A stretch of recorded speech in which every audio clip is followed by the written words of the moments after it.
Let's walk through 4 very common finishes that you might be considering for your next project. We're going to look at shellac today. We'll look at polyurethane, we'll look at varnish, and we'll look at lacquer. They're going to have a lot of differences in the way that they're made up chemically. We're going to have a lot of differences in when you would use each, whether you're indoors, whether you're outdoors, whether you need a fast drying time, a slow drying time, whether you don't mind a little color tinting, whether you need a very clear color that's being applied. So stay tuned, and if you like the video and you like what we are offering, please hit the like button. Definitely subscribe so we can let you know about future videos that we have. Hi, we're going to cover quite a bit of ground today. We're going to compare and contrast 4 different finishes. We're going to look at lacquer, we're going to look at varnish, we're going to look at polyurethane, and we're going to look at shellac and talk about shellac. I am going to start here with the oldest finish that I have here to show you, and that's shellac.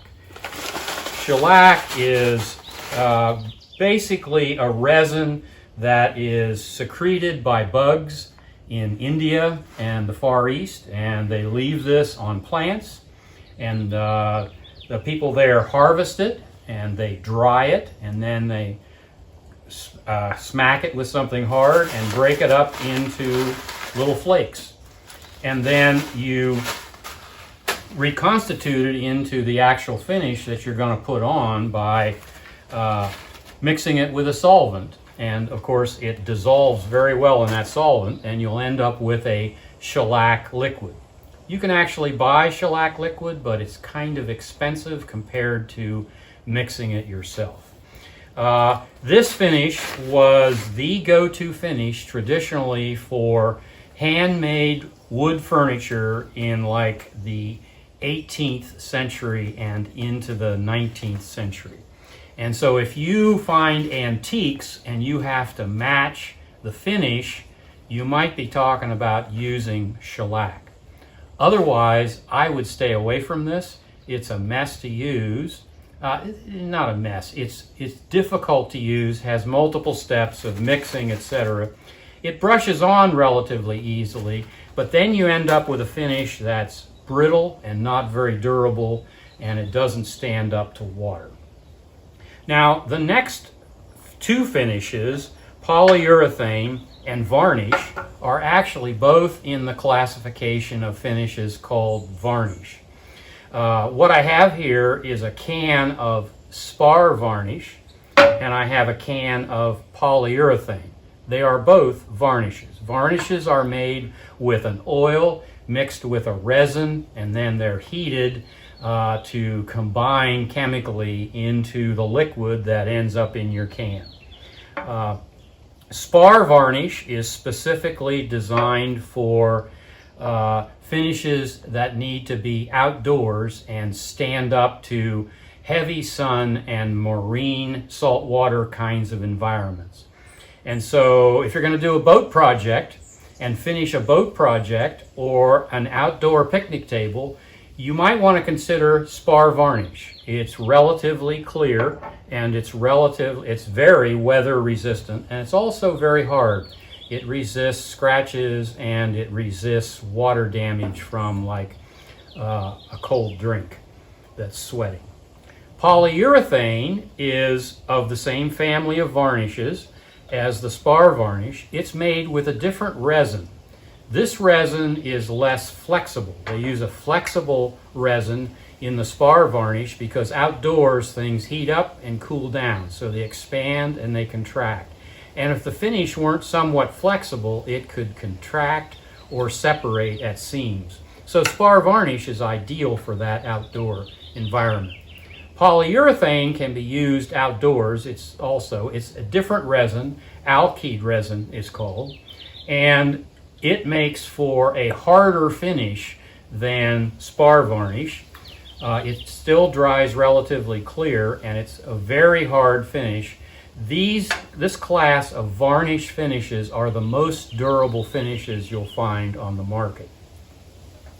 Both of these dry clear, but I say clear knowing that they do have a yellowing tendency. So anything you finish with Varnish will have, with the Varnish family, including polyurethane or spar varnish, will have a slight yellow tinge to it, especially over time. There are also water-based polyurethanes.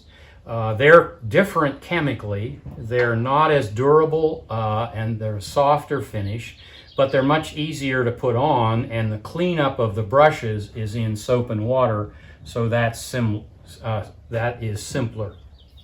Let's talk a little bit about lacquer. You can put lacquer on. The most common way to put lacquer on is to spray it on. And the reason this is true is because lacquer dries nearly instantly. It begins to dry nearly instantly. So they do make brushing lacquers. This is a brushing lacquer in this can. But if you choose to use a brushing lacquer, you have to really be fast at getting that finish on, and you better only be doing a small surface, because you have to maintain a wet edge across the entire surface, across the entire project, and you can't do that with lacquer on anything very big at all because it dries so quickly. But that's a primary advantage of using lacquer, the speed of drying. And that's why it is so popular. It was invented, by the way, after World War I, so it rapidly replaced shellac. It's much more durable than shellac. But also, because of the rapid drying, you actually should spray it on. And so for furniture manufacture, where you're trying to get a finish on things, many coats so that it's durable, but you want to get the job done quickly and you don't want to wait a long time to dry, lacquer is absolutely ideal. So furniture manufacturers will spray a coat on. They'll wait, in ideal environment, they'll wait 15 minutes and then they'll spray another coat on. So they can put 10 coats on in a couple of hours. And that's a real advantage when you're trying to turn furniture out. Also, it's not susceptible to dust from the air falling into the surface and remaining there like you would find with varnishes such as spar varnish or polyurethane. By the time the particles from the air drop and touch the surface is dry and you can just dust them right off. I must mention that lacquer is extremely toxic. If you're going to use lacquer, whether you brush it on or whether you spray it on, you must use protective gear so that you don't breathe any of the fumes, and they are filtered out 100%. Also, you do not want to use it anywhere where there's an open flame, like a pilot light for a stove, or a furnace or a water heater. So don't use it around flames, and be sure you protect yourself. Don't use it in a closed room.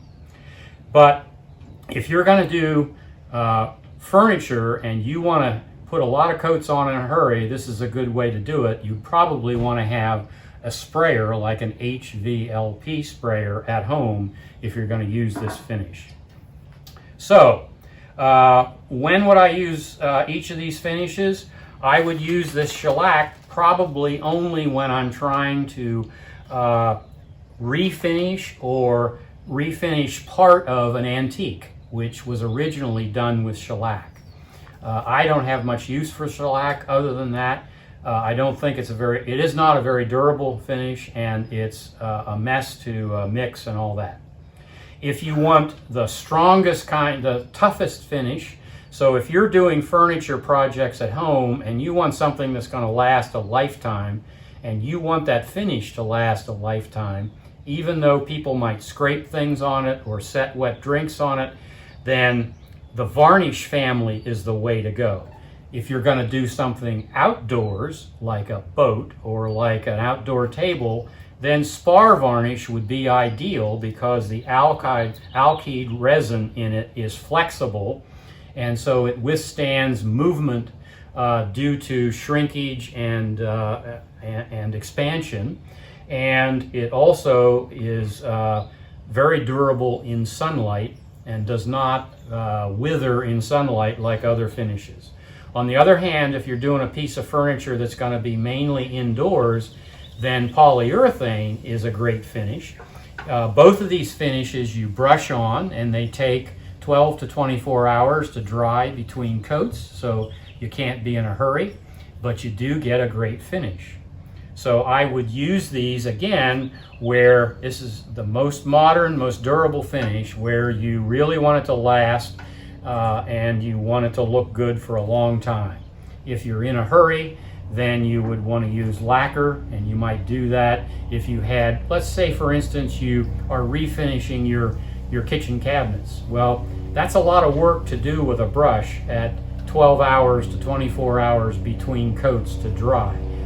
Now, there are several other kinds of polyurethane, and there are several variations in shellac and also in lacquer. If you want to learn more and you really want to delve into which exact finish you should use, I have a couple of books that I could recommend to you. My favorite is Understanding Wood Finishing by Bob Flexner. I'll put a link in the show notes for that in case you're interested. Another really good one is Great Wood Finishes by Jeff Jewett. Both these guys, Jeff Jewett and Bob Flexner, are real experts in wood finishing, and there's a lot of material in there if you also want to become an expert. Well, we have a swing set here. It's made of wood, and we're going to put it outside. And so it would be a good idea, it's a good idea to finish the wood, put something on it to protect it. We don't want it to crack, and we want to reduce the weathering, or at least slow down the weathering, which will take place outside in this climate in the sunshine. And we've said that the best kind of finish to use in that circumstance, where you're going to be outside and where you're going to sit in the sun, is a varnish.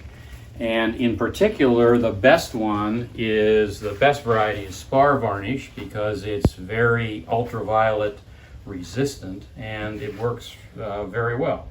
So we have a quart of spar varnish here. It's oil-based, so we just remove the lid, just take a stir stick of some sort and give it some stir, because you want it to be evenly distributed.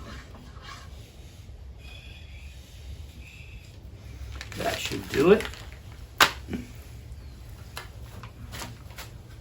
Now, since this is an outdoor project that we're really not as interested in the appearance as we are interested in the durability and the ease and quickness of putting it on. So we're going to use one of these disposable brushes that you can buy in a big box store. They're very inexpensive. Since this is not a water-based finish where you can just clean it with soap and water, you would have to use mineral spirits or paint thinner to clean your brush, and that takes some effort and some time. We're not going to do that. All we're going to do is apply it, and then we're just going to dispose of this disposable brush. So let's begin.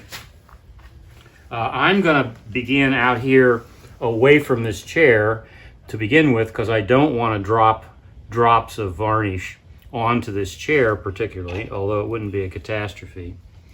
And of course, you just get the brush initially fairly dampened, and then you just simply begin to brush it on. Now, I don't know how good the close-up will be on the filming, but you'll see that there are brush marks that I'm leaving on this, and that's because of the poor quality of the brush. But you'll also see that there are machining marks on the wood. So the brush marks are actually going to be less noticeable than the machining marks. So what I'm going to do is I'm going to put it on, and then just in a back and forth motion extend where I am further down the board. I will be able to do 3 sides of this, and then I'm going to lay it out across these 2 pieces of log here and let it partially dry, and then once it's dried, we'll have to flip it and do the other side. And it's not clear until we've done this process whether or not 1 coat will be sufficient or whether we'll want to put a second coat on. So if you liked what you saw today, I encourage you to hit the like button, and I also encourage you to subscribe, and then we'll be able to keep you informed of other content that we produce going forward.